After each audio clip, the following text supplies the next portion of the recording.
ಸಂತಾಪ ಸೂಚಕ ನಿರ್ಣಯವನ್ನು ಮಂಡಿಸಿ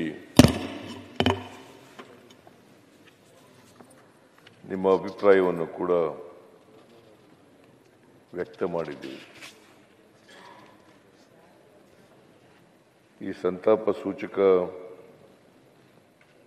ನಿರ್ಣಯವನ್ನು ಬೆಂಬಲಿಸಿ ಕೆಲವು ಮಾತುಗಳನ್ನು ಹೇಳಲಿಕ್ಕೆ ಬಯಸ್ತಾ ಇದ್ದೇನೆ. ಮಾಜಿ ಮುಖ್ಯಮಂತ್ರಿಗಳಾಗಿದ್ದಂಥ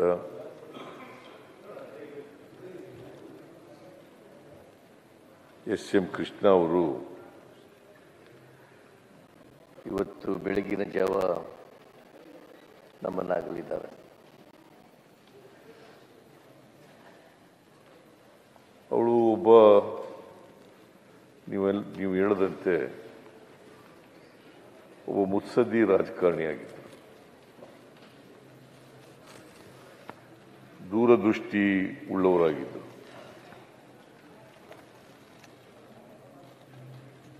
ಅವರು ಈ ರಾಜ್ಯದಲ್ಲಿ ಸಾರ್ವಜನಿಕ ಜೀವನದಲ್ಲಿ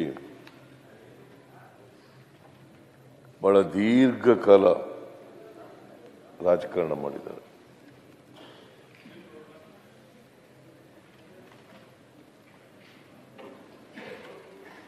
ನಾನು ಕೂಡ ವಿದ್ಯಾರ್ಥಿಯಾಗಿದ್ದಾಗ ಎಸ್.ಎಂ. ಕೃಷ್ಣ ಅವರ ಅಭಿಮಾನಿಯಾಗಿದೆ. ಒಂದು ಸಾರಿ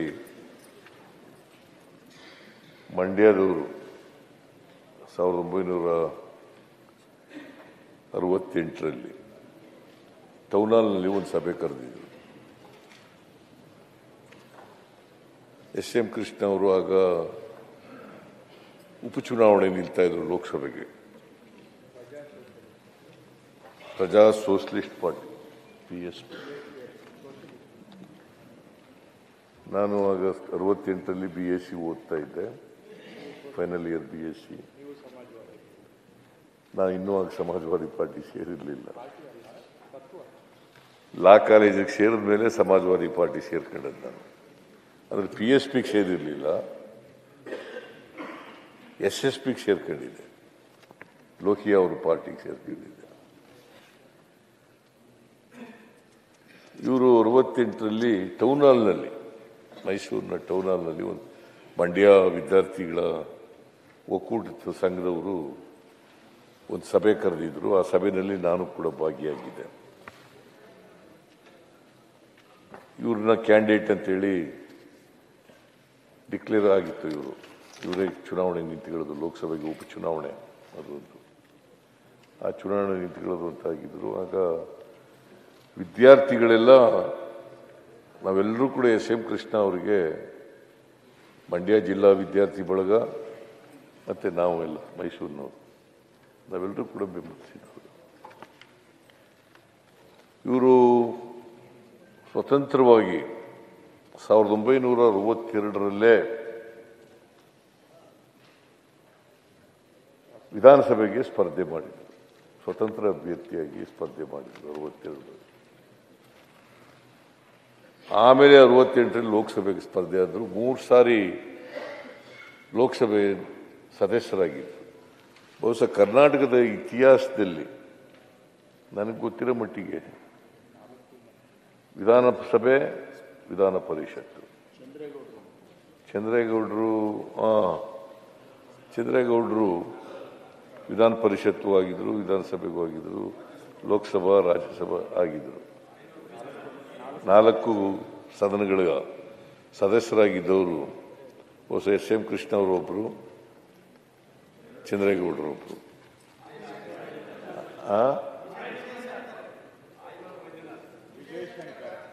ವಿಜಯಶಂಕರ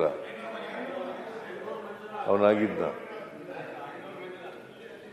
ರಾಜ್ಯಸಭಾ ಆಗಿರ್ಲಿಲ್ಲ ಅವನು. ವಿಧಾನ ಪರಿಷತ್ಗಾಗಿದ್ದ, ವಿಧಾನಸಭೆಗಾಗಿದ್ದ, ರಾಜ್ಯಸಭೆಗಾಗಿರ್ಲಿಲ್ಲ. ಆಗಿದ್ರು ಸರ್. ಯಾರು ನನಗೆ ಗೊತ್ತಿರೋ ಮಟ್ಟಿಗೆ ಆಗಿಲ್ಲಪ್ಪ.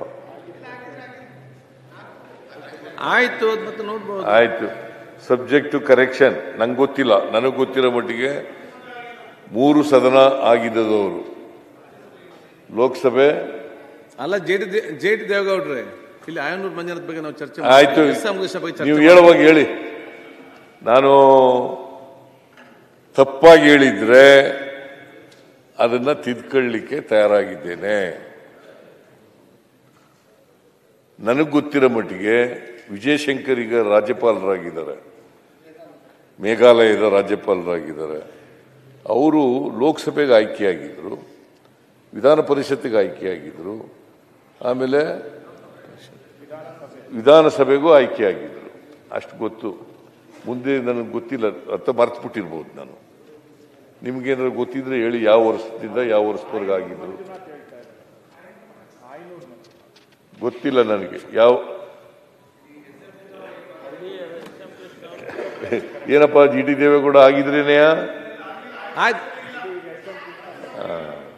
ಓಕೆ. ಈಗ ಎಸ್ ಎಂ ಕೃಷ್ಣ ಅವರು 4 ಸದನಗಳಲ್ಲಿ ಇದ್ರು. ಈ ದೇಶದ ಪಾರ್ಲಿಮೆಂಟ್ನ ಲೋಕಸಭೆ, ರಾಜ್ಯಸಭೆ, ಕರ್ನಾಟಕದ ವಿಧಾನಸಭೆ, ವಿಧಾನ ಪರಿಷತ್ 4 ಸದನಗಳಲ್ಲಿ ಸದಸ್ಯರಾಗಿದ್ದವರು. ಜೊತೆಗೆ ಈ ರಾಜ್ಯದ ಮುಖ್ಯಮಂತ್ರಿ ಆಗಿದ್ದರು.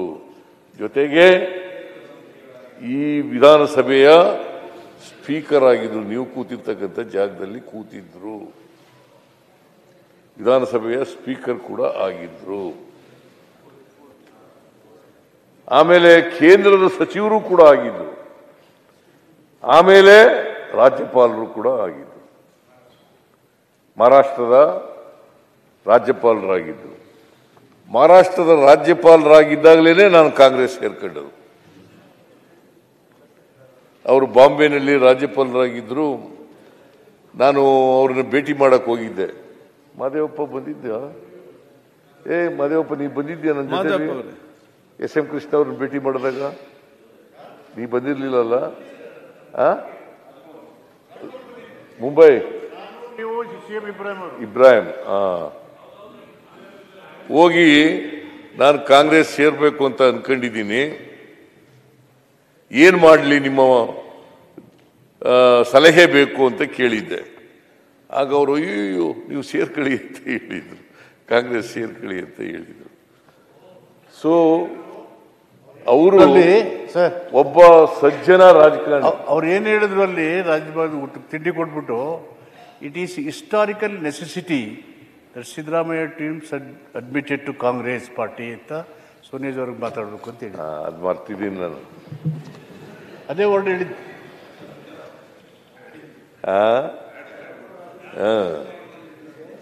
ಸ್ವಲ್ಪ ಇನ್ನೊಂದು ಸ್ವಲ್ಪ ಉಪ್ಪು ಖಾರ ಹಾಕಿ ಹೇಳ್ತಾ ಇದ್ದಾರೆ ಅವರು. ಏನೇ ಆಗಲಿ ಮಾನ್ಯ ಅಧ್ಯಕ್ಷರೇ, ನಾನು, ಇಬ್ರಾಹಿಮು, ಮಾದೇವಪ್ಪ ನಾವೆಲ್ಲ ಹೋಗಿದ್ದೆವು ಮುಂಬೈಗೆ. ನನಗೆ ಕಾಂಗ್ರೆಸ್ ಸೇರ್ಕೋಬೇಕು ಅಂತ ತೀರ್ಮಾನ ಆದಮೇಲೆ ನಾವೆಲ್ಲ ತೀರ್ಮಾನ ಮಾಡಿದ್ವಿ. ನಾವೆಲ್ಲ ಮಾದೇವಪ್ಪ, ನಾನು, ಇಬ್ರಾಹಿಮು,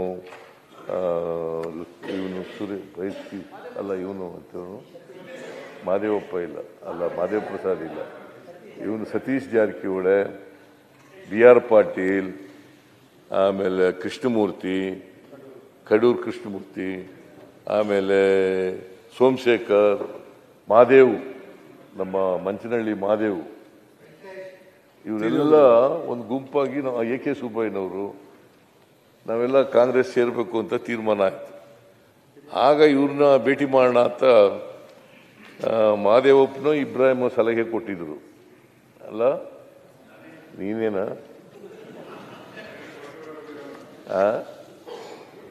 ವೆಂಕಟೇಶ್ನು ಇದ್ದ ನಮ್ಮ ಜೊತೆಗೆ.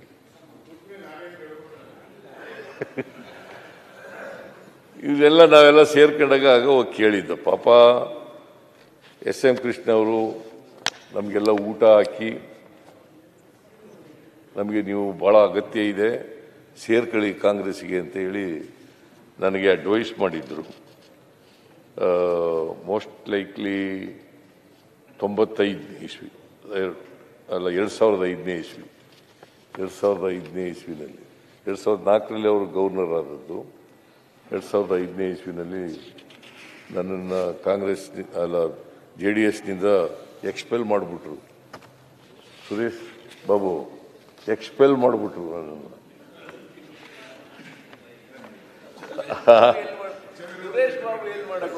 ಇಲ್ಲ ಸುರೇಶ್ ಬಾಬು ಪಾಪ ಈಗಲೂ ಸ್ನೇಹಿತನೇ, ಮುಂದಿನೂ ಸ್ನೇಹಿತನೇ, ಹಿಂದೇನೂ ಸ್ನೇಹಿತನೇ, ಯಾವಾಗಲೂ ಸ್ನೇಹಿತನೇ. ಎಕ್ಸ್ಪೆಲ್ ಮಾಡಿದ್ರು. ಆಗ ನಾವೆಲ್ಲ ಅಹಿಂದ ಸಂಘಟನೆ ಮಾಡ್ತಾ ಇದ್ದೋ. ಆಮೇಲೆ ಕಾಂಗ್ರೆಸ್ ಸೇರಬೇಕು ಅಂತ ತೀರ್ಮಾನ ಮಾಡಿದ್ರು. ಎಸ್ ಎಂ ಕೃಷ್ಣ ಅವ್ರನ್ನ ಭೇಟಿ ಮಾಡಿದ್ದು. ಎಸ್ ಎಂ ಕೃಷ್ಣ ಅವರು ಸೇರ್ಕೊಳ್ಳಿ ಅಂತೇಳಿ, ಅಗತ್ಯ ಇದೆ ಸೇರ್ಕೊಳ್ಳಿ ಕಾಂಗ್ರೆಸ್ ಪಾರ್ಟಿಗೆ ಅಂತ ಹೇಳಿದ್ರು. ಆಮೇಲೆ ಸೇರ್ಕೊಂಡಾಯಿತು. ಅದಾದಮೇಲೆ ವಿಧಾನಸಭಾ ಅಧ್ಯಕ್ಷರಾಗಿ ಕೂಡ ಒಳ್ಳೆ ಕೆಲಸ ಮಾಡಿದ್ರು, ಮುಖ್ಯಮಂತ್ರಿಯಾಗಿ ಕೂಡ ಒಳ್ಳೆ ಕೆಲಸ ಮಾಡಿದ್ರು, ಲೋಕಸಭಾ ಸದಸ್ಯರಾಗಿ ಕೂಡ ಒಳ್ಳೆ ಕೆಲಸ, ಒಳ್ಳೆ ವಾಗ್ಮಿ ಕೂಡ, ಸಂಸದೀಯ ಪಟು, ಒಳ್ಳೆ ವಾಗ್ಮಿ, ಸಂಸದೀಯ ಪಟು, ಬಹಳ ದೀರ್ಘವಾದಂಥ ಅನುಭವ ಇತ್ತು. ಮತ್ತೆ ಯಾರ ಮೇಲೂ ದ್ವೇಷದ ರಾಜಕಾರಣ ಮಾಡ್ತಾ ಇರಲಿಲ್ಲ, ಸೇಡನ್ ರಾಜಕಾರಣ ಮಾಡ್ತಾ ಇರಲಿಲ್ಲ. ಎಲ್ಲರನ್ನೂ ಪ್ರೀತಿಸ್ತಿದ್ರು, ಎಲ್ಲರನ್ನೂ ಗೌರವಿಸ್ತಿದ್ರು ಅಂತಕ್ಕಂಥದ್ದು. ನಾವು ರಾಜಕಾರಣದಲ್ಲಿ ಬಹಳ ಅಪರೂಪದ ವ್ಯಕ್ತಿ ಅವರು. ಎಸ್ ಎಂ ಕೃಷ್ಣ ಅವರು ಅಪರೂಪದ ವ್ಯಕ್ತಿ. ಅವರು ಈ ರಾಜ್ಯದ ಮುಖ್ಯಮಂತ್ರಿಯಾಗಿ ರಾಜ್ಯವನ್ನು ಮುನ್ನಡೆಸ್ತಕ್ಕಂಥ ಕೆಲಸವನ್ನು ಮಾಡಿದ್ರು. ಅವ್ರ ಕಾಲದಲ್ಲೇ ಡಾಕ್ಟರ್ ರಾಜ್ಕುಮಾರ್ ಅವರ ಅಪಹರಣ ಆಗಿತ್ತು. ಯಾವ ವೀರಪ್ಪನಿಂದ, ಕಾಡುಗಳಿಂದ ರಾಜ್ಕುಮಾರ್ ಅವರ ಅಪಹರಣ ಆಗಿತ್ತು. ಆಗ ದೊಡ್ಡ ಸವಾಲನ್ನು ಎದುರಿಸಬೇಕಾದಂಥ ಪರಿಸ್ಥಿತಿ ಬಂತು. ಯಾಕಂತಂದರೆ ರಾಜ್ಕುಮಾರ್ ಅವರು ಇಡೀ ರಾಜ್ಯದ ಜನರ ಅಭಿಮಾನವನ್ನು ಗಳಿಸಿದಂಥವರು. ಅಂಥವ್ರ ಅಪಹರಣ ಆಗಿದ್ದಂಥ ಸಂದರ್ಭದಲ್ಲಿ ಅವರು ದೊಡ್ಡ ಸವಾಲನ್ನು ಈ ರಾಜ್ಯದಲ್ಲಿ ಎದುರಿಸಿದ್ರು ಅಂತಕ್ಕಂಥದ್ದನ್ನು ನಾವು ಮರೀಲಿಕ್ಕೆ ಸಾಧ್ಯ ಇಲ್ಲ. ಆಮೇಲೆ ಇವತ್ತು ಅವರ ಕನಸು ಬೆಂಗಳೂರು ನಗರವನ್ನು ಎಂಥದ್ದು ಸಿಂಗಾಪುರ ಮಾಡಬೇಕು ಅಂತಕ್ಕಂಥದ್ದು ಅವರ ಕನಸಿತ್ತು. ಅವ್ರ ಕನಸು ನನಸಾಗಲಿಲ್ಲ ಅಂತಕ್ಕಂಥದ್ದು ಬೇರೆ ವಿಚಾರ. ಆದರೆ ಅವರ ಉದ್ದೇಶ ಬೆಂಗಳೂರು ನಗರವನ್ನು ಅಂತಾರಾಷ್ಟ್ರೀಯ ಮಟ್ಟದಲ್ಲಿ ಖ್ಯಾತಿಗೆ ಬರ್ತಕ್ಕಂಥ ರೀತಿಯಲ್ಲಿ ಬೆಳೆಸಬೇಕು ಅಂತಕ್ಕಂಥದ್ದು ಅವರ ಮನಸ್ಸಿತ್ತು. ಅವರು IT ಕ್ಷೇತ್ರಕ್ಕೆ ಅಪಾರವಾದಂಥ ಕೊಡುಗೆಯನ್ನು ಕೊಟ್ಟರು. ಅವ್ರ ಕಾಲದಲ್ಲಿ ನಾವು silicon valley of India, Bengaluru Nagar silicon valley of India ಅಂತ ಅಷ್ಟೊಂದು ಹೆಸರು ಮಾಡಬೇಕಾದ್ರೆ ಎಸ್ ಎಂ ಕೃಷ್ಣ ಅವರ ಕೊಡುಗೆನೂ ಕೂಡ ಅಪಾರವಾಗಿತ್ತು ಅಂತಕ್ಕಂಥದ್ದನ್ನು ಮರೀಲಿಕ್ಕೆ ಸಾಧ್ಯ ಇಲ್ಲ. ಅವರು ಕೇಂದ್ರ ಸರ್ಕಾರ ಅವರಿಗೆ ಪದ್ಮವಿಭೂಷಣ ಪ್ರಶಸ್ತಿನೂ ಕೂಡ ಕೊಟ್ಟಿತ್ತು. ಪದ್ಮವಿಭೂಷಣ ಪ್ರಶಸ್ತಿ ಕೊನೆಯಲ್ಲಿ ಅವರು ಬಹಳ ದೀರ್ಘಕಾಲ ಕಾಂಗ್ರೆಸ್ನಲ್ಲಿದ್ದರು. PSP ಇಂಡಿಪೆಂಡೆಂಟ್ ಆಗಿ ಗೆದ್ದರು. ಆಮೇಲೆ PSP, ಆಮೇಲೆ ಕಾಂಗ್ರೆಸ್ನಲ್ಲಿ ಬಹಳ ದೀರ್ಘಕಾಲ ಇದ್ದರು. ಆಮೇಲೆ ಕೊನೆಯಲ್ಲಿ BJP ಸೇರ್ಬಿಟ್ರು. BJP ಅವರು ಕೊನೆಯಲ್ಲಿ ಆಮೇಲೆ ಕಳೆದ 1 ವರ್ಷ ಆಯಿತು ಅನ್ನೋ ಕಾಣಿಸುತ್ತೆ, ಸಕ್ರಿಯ ರಾಜಕಾರಣದಿಂದ ನಿವೃತ್ತಿಯಾಗಿದ್ದೀನಿ ಅಂತ ಘೋಷಣೆ ಮಾಡಿದ್ರು. ಸಕ್ರಿಯ ರಾಜಕಾರಣದಿಂದ ನಿವೃತ್ತಿಯಾಗಿದ್ದೀನಿ ಅಂತ ಘೋಷಣೆ ಮಾಡಿ 92 ವರ್ಷಗಳ ಕಾಲ ಬದುಕಿ 93ನೇ ವರ್ಷಕ್ಕೆ ಕಾಲಿಟ್ಟಿದ್ರು. ಸೊ ಎಲ್ಲಕ್ಕಿಂತ ಬಹಳ ಮುಖ್ಯವಾಗಿ ಅವರನ್ನು ಸ್ಮರಿಸ್ಕೋಬೇಕಾಗಿರ್ತಕ್ಕಂಥದ್ದು, ಅವ್ರ ಬಗ್ಗೆ ಹೇಳಬೇಕಾಗಿರ್ತಕ್ಕಂಥದ್ದು, ಅತ್ಯಂತ ಸಜ್ಜನ ರಾಜಕಾರಣಿ, ಮುತ್ಸದ್ದಿ ರಾಜಕಾರಣಿ, ಒಬ್ಬ ದಕ್ಷ ಆಡಳಿತಗಾರ. ಇದನ್ನ ಇಷ್ಟು ಹೇಳಲಿಕ್ಕೆ ನಾನು ಬಯಸ್ತಾ ಇದ್ದೇನೆ. ಅಂಥವರು ನಮ್ಮನ್ನು ಅಗಲಿದ್ದಾರೆ.